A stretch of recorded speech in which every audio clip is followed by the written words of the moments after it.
Oh, hello everyone. I hope you're doing well. This is Huzeyfe Cakmakci here. I'm very excited to be with you today, and I'm going to talk about person-centered therapy. I believe that person-centered therapy, regardless of your theoretical orientation, would provide useful information about to counselors so that they can establish strong relationship with their clients. So some of these knowledge and skills and concepts that person-centered therapy um, argues can be useful for various situations and regardless of your theoretical orientation.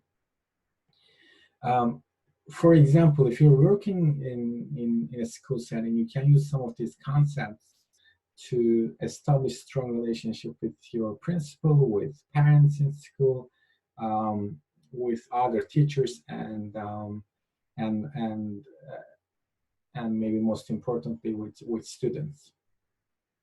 So and I think before I start explaining these concepts, I think I should mention that I used Prezi when I was creating this presentation, and I'm currently using Zoom to record my session, as Zoom allows me to share my screen at the same time, record myself.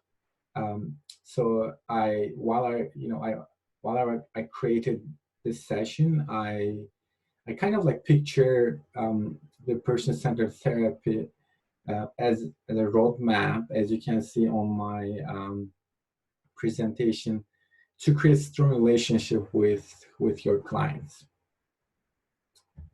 So that's the analogy. So let's get straight into session. So an overview of this teaching session is that I'm going to provide a personal introduction in case we have not met yet, and then I will talk about, I will introduce person-centered therapy. I'm going to explain some of the most important key concepts of the person-centered therapy, goals of the therapy, the therapeutic process, um, and relationship between client and therapist. And after these concepts, these important concepts, I'm going to talk about some of the limitations of the person-centered therapy, and finally, I will provide you a conclusion at the end of this teaching session. So personal introduction. So I worked as a school counselor in Istanbul about 2 years. And during that time, I wanted to improve my knowledge and improve my training in counseling. And then I went to University of Wisconsin-Madison to improve my English. Then I came to University of Florida, University of North Florida, where I studied and received my master's degree in school counseling. And then later I started my doctoral program at the University of Florida, where I studied counseling and counselor education about 5 years. And during that time, at the beginning of my experience, around 3 years, I taught classes in school counseling, clinical mental health counseling, and marriage and family counseling tracks. And I served as teaching assistant for around 9 different classes. And last 2 years, I worked as a graduate research assistant in an office called Research and Assessment Office. So this office was serving different departments under student affairs, and we were taking their data sets and organize data sets, sort of clean up the data sets and provide them information about how they can improve their their practices in their service to students. So after I graduated from University of Florida Counseling and Counselor Education PhD program, I started working at the Waldorf State University. Um, so I have been teaching several. So this is my second semester, and I have been teaching classes. The first semester I taught group counseling, research methodology, and education, and two sections of social justice in professional practice. And these social justice professional practice classes were online. And so this is my second semester, and I'm also currently teaching practicum, so two sections of practicum, and two sections of practicum. One capstone, so this is an EDS, class, and the last class that I teach, comprehensive school counseling, um, comprehensive school counseling program. So I have been really enjoying my experience. I try to really connect with my students and provide them opportunities to practice counseling skills and improve their knowledge, improve their these strong concepts in counseling, so that they can become the best counselors they can be. So this is a little bit about me. So let's go get straight into person-centered therapy. Okay. So I think in order to understand person-centered therapy, maybe we can take a look at the historical perspective of the person-centered therapy. So in 1950s, actually, Carl Rogers introduced this new concept of therapy, new concept of understanding the therapy into our field. So if you try to remember 1950s, so psychoanalytic therapy, which was Freud, and Adler therapy. So obviously Adler was very influenced from Freud. Some of the concepts, obviously, in Adler therapy was different than is different than psychoanalytic therapy, but the influence of the Freud was significant, and everyone. So most of the experts were accepting psychoanalytic therapy. And if we try to kind of like remember psychoanalytic therapy, so the clients don't know much about psychological well-being. So they come to therapy, right? So in order to receive how they can improve themselves. So therapists would be an expert, and therapists would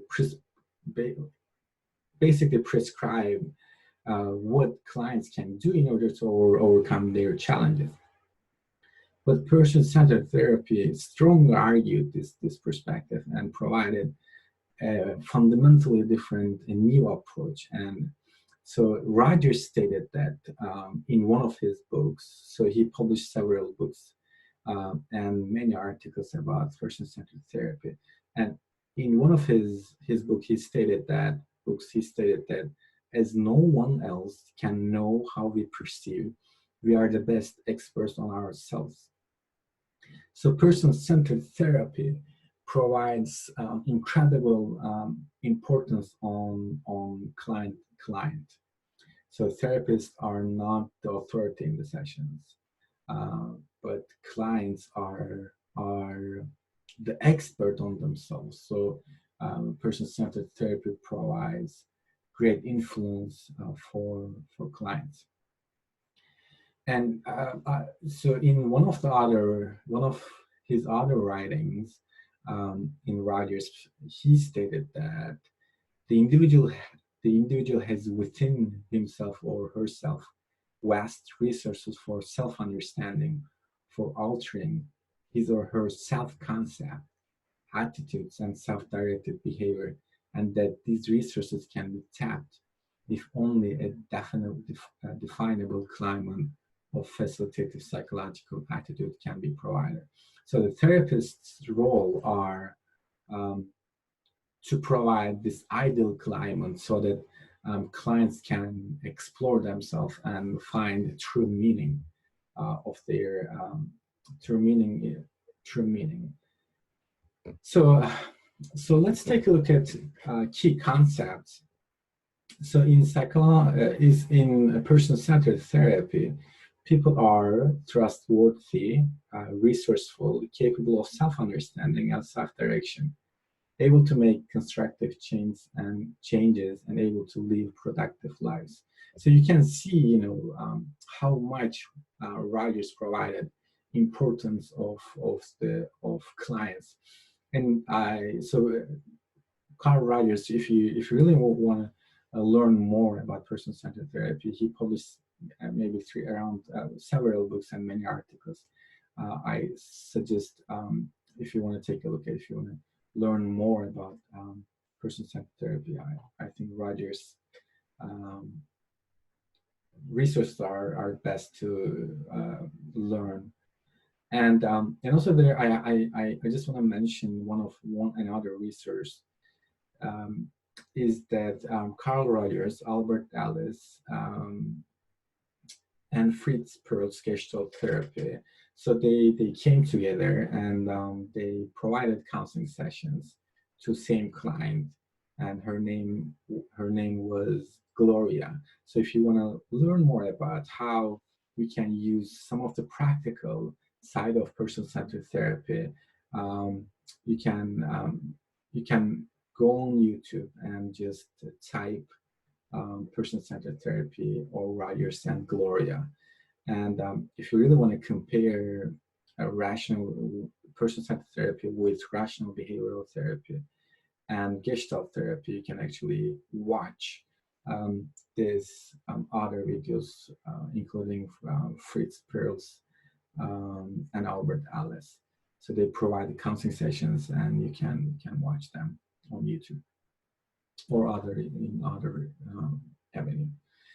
So the key concept. So when therapists are able to experience and communicate their realness, caring, and non-judgmental understanding, significant changes in the client are most likely to occur. So a therapist's role here is to communicate their realness, caring, and non-judgmental understanding, so that we can create this ideal climate for our clients. So these key concepts, I think, in order to understand a concept, you can take a look at the opposite, right? So the key concept. So this is different than so person-centered therapy, different than the approach based on the assumptions that the individual cannot be trusted, and instead needs to be directed, motivated, instructed, punished, rewarded, and managed by others. So Rogers maintains three therapists' attributes, three principles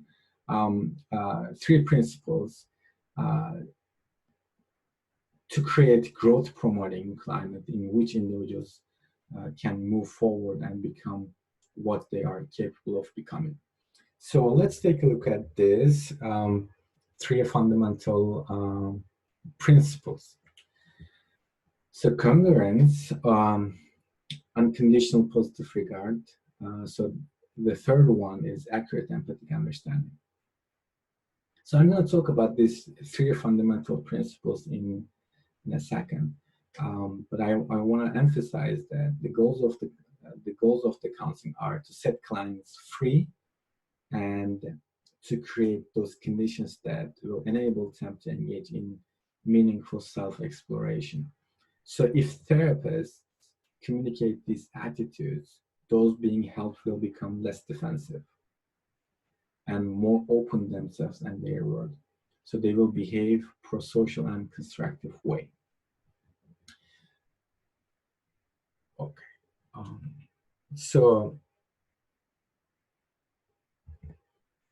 the therapeutic process, person-centered approach rejects the role of therapist as the authority who knows best, and of the passive client who follows the dictates of the therapist. So it actually it focuses on the person, not on the person's presenting problem. So Rogers believed that the aim of the therapy is not only solve the problems, rather it is to assist clients in their growth process so that they can better cope with problems um, they are now facing and with and with future problems.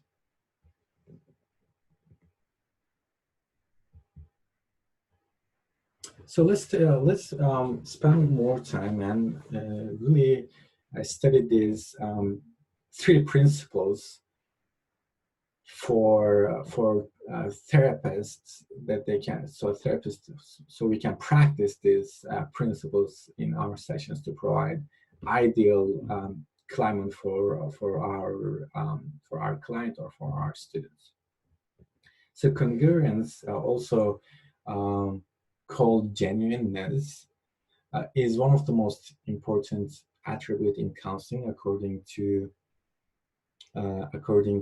Rogers. So the idea of genuineness is that therapists are keen to allow the client to experience them as they are.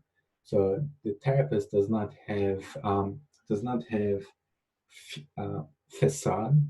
That is, the therapist's internal and external experiences are one in the same. So in short, therapists are real and authentic during the therapy. They can openly express feelings, thoughts, reactions, and attitudes that are present in relationship with the client. So this is the first fundamental principle in person-centered therapy. So the second principle is unconditional positive regard. Rogers believed that for people to grow and fulfill their potential, it is important that they are valued as themselves. This refers to the therapist's deep and genuine caring for the client. The therapist may not approve of some of the client's actions, but the therapist does approve of the client.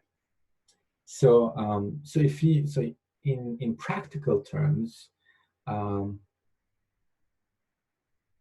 so a therapist carry client as a person. So it cannot be combined with evaluation or judgment. So basically, as therapists, what we're saying to our clients or our students is that I will accept you as you are. So this is different than I'll accept you when you are, right? So we are not opposing any conditions in person-centered therapy. Um, so the third the third principle of the person-centered therapy is accurate empathic understanding. So empathy is so I think regardless of your therapeutic orientation, I think empathy is um, really important, really critical concept in counseling. And and if you really look at research and published articles about empathy, it is actually very difficult to measure.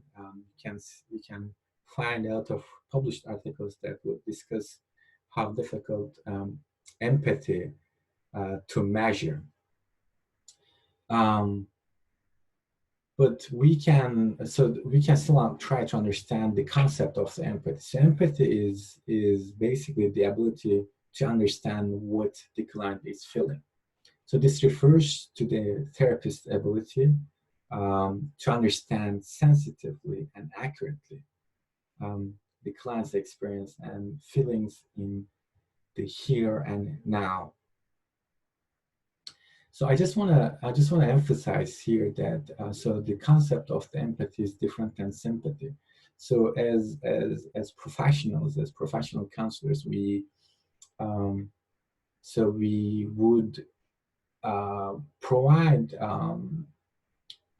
knowledge and perspective that we have empathic understanding, but we cannot stay there, right? We cannot stay there and um, exercise sympathy. So I just wanted to emphasize the difference between empathy and sympathy.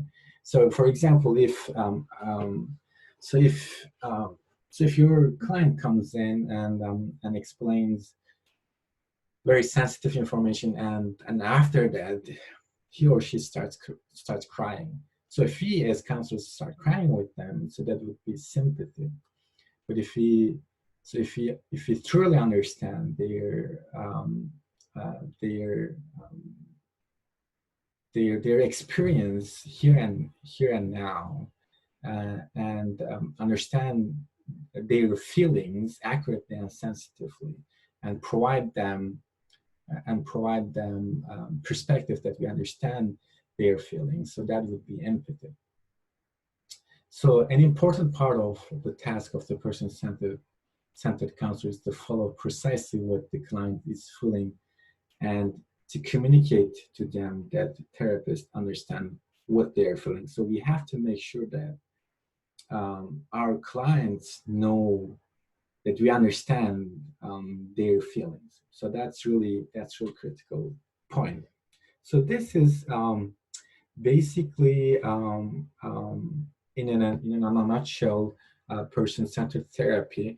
I'm trying to be very careful with my time. I don't want to go over. So this is in general, this is the concept and the approach of the person-centered therapy. Obviously, obviously person-centered therapy has some limitations, and no therapy, or as we say in research, no published articles are free from limitations. So there are some limitations, and um, uh, so one of the limitations is that person-centered therapy is really difficult to translate core conditions into the practice. And I have to include here that the I think it's difficult to measure. If you're so, as you know, like data-driven programs, or measuring the impact of counselors are kind of in any field. Also, it is data-driven counseling perspectives are critical in our profession. But I think person-centered therapy, and it's difficult to measure. It's difficult to provide data here. And also it is sometimes so many clients would come to therapy, right? And they might need more structured way for their treatment. So person-centered therapy does not provide that structure, and which can be challenging for some clients who are seeking for structured approach. Uh, and person-centered therapy obviously is difficult can be difficult for certain population.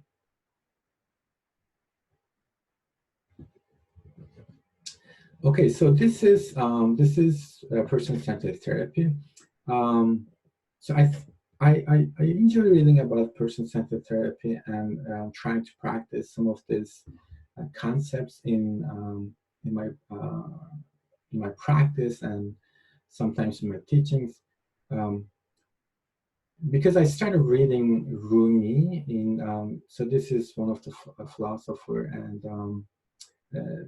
who lived around 1200 in Konya, and I like when I started reading person-centered therapy, I thought, well, these some of the there is not a published article about this, but this is kind of like my perspective. And I found some similarities of the fundamental concepts of like looking at the people, and we try to understand, as therapists we try to understand unconditional positive regard, right? And Rumi also says here, this is one of his direct quotation. He says, come, come, whoever you are, wanderer, worshiper, lover of living, it doesn't matter. Ours is not a caravan of despair. Come, even if you have broken your vow 100 times. Come, come again, come. So I found some similarities that I just wanted to share with you.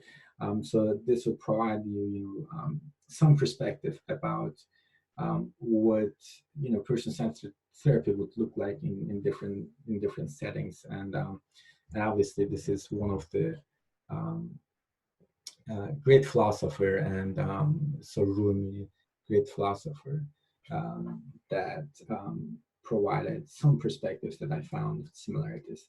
I just want to share one another popular quotation from Rumi. So this is 7 advice from Rumi. So he says, in generosity and helping others, be like a river. In compassion and grace, be like sun. In concealing others' fault, be like night. In anger and fury, be like dead. In modesty and humility, be like earth. In tolerance, be like a sea. Either exist as you are or be as you look. So I think this is, I just want to share with you because I think this would maybe help you to question if you're like a true person-centered therapist, how your practice would look like. Okay, so okay, 1 second. So this is an interesting and I think very helpful video that I found on YouTube, and so this is from Alan Watts, and the title of the video is "What if money was no object?" So I'm gonna so if you are so I imagine this kind of like if you are a person-centered therapist and if you are providing um, the career counseling, how would that look like? There's not a published article that would provide these connections. I'm just I'm the one who is providing this perspective. So I'm just going to show you a little bit of it, and not to show all. What makes you itch? What sort of a situation would you like?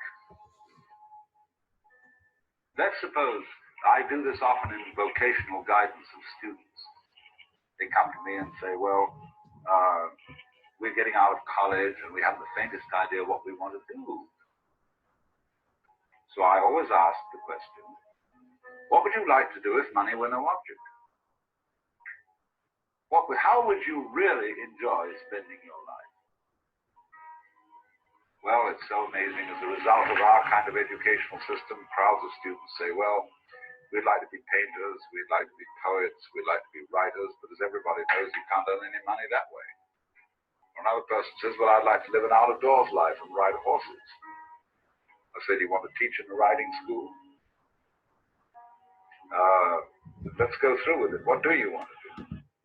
So I think the idea here is that in person-centered therapy, so the counselor and the therapist are really trying to understand what really works for the client. So the therapist perspective really don't matter that much. We are trying to understand what really works for the client, and how the client can explore themselves in a meaningful way, so that they can change themselves if there is a need, right? So we are, therapists are not the people who are going to proceed these steps and be better in themselves. So it is going to be it's going to be clients. So our role is to provide these best conditions as therapists to our clients, so that they can truly explore themselves. So I'm going to share one more. Video.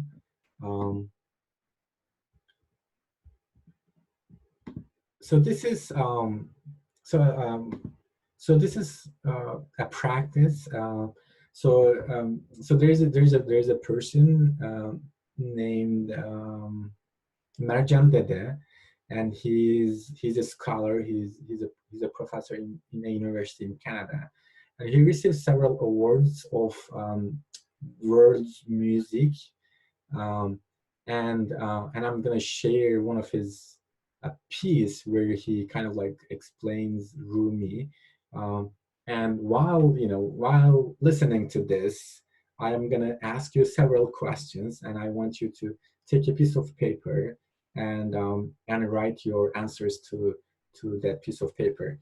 So this is one scholar's perspective of Rumi, and I believe that there's a connection between Rumi and person-centered therapy. So I'm gonna turn on this music, and we're gonna practice, and I'll ask you several questions. Okay, here it goes.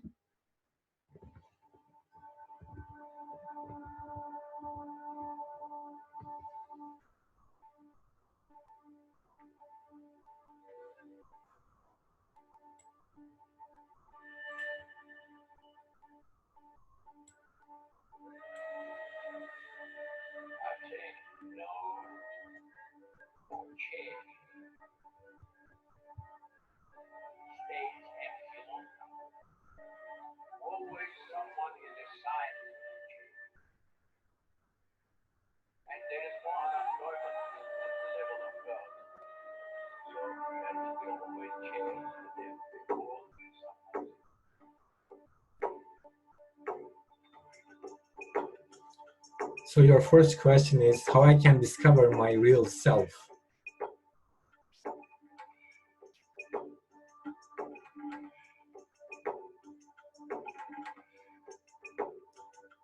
The second question is how I can become what I wish to become.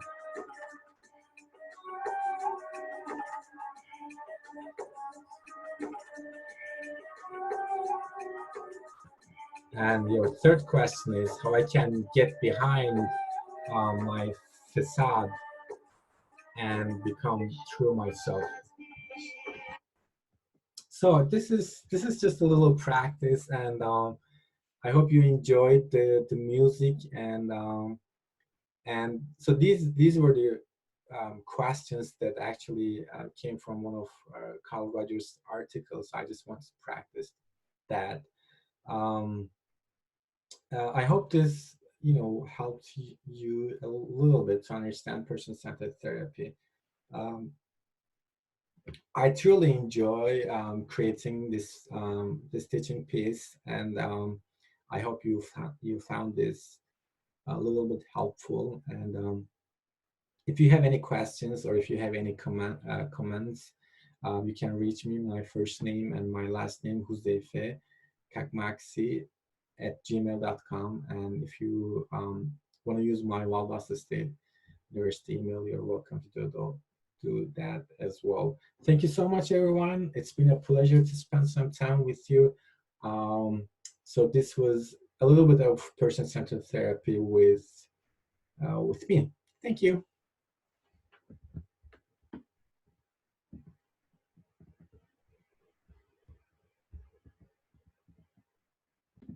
Sorry, I forgot to share my references, and these are my references that I used. So I used from Corey and some of Roger's articles. Thank you so much, everyone. I really enjoyed the process. I hope you liked person-centered therapy. Thank you.